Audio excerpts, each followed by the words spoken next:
Owabe isikhulu zeLife Esidimeni uDokotela Morgan Mkhatshwa uthi wazexwayisa izikhulu zomnyango wezempilo eGauteng ngokuthi ukususa iziguli ngaphandle kweinhlelo ezifanele kwakuzobeka impilo yazo engcupheni. Dumping for me is to just letting them go back to the society without the necessary support that will make sure that they survive and control the illness. And those processes were not followed during the marathon project?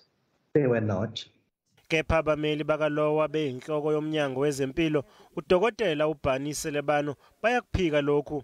Dr. Selebano also says that he doesn't have any recollection of you at any time having told him that in your opinion this project could end in disaster. You may have said that to other people, but he says he's not aware of any such statement being made to him. He must be suffering from selective amnesia. Umkhatshwa ubuze nangeinsolo zokuthi iziguli zakhishwa ezikhungweni zeLife Esidimeni ngaphandle kwencwadi ezifanele eziqukethe imininingwane yazo. All the documentation was handed over to clinicians who were officials of the department. Life Esidimeni had absolutely zero control of what happened to those documents as soon as they were handed over to the Department of Health officials. Lesicgawu Siyaqhubeka.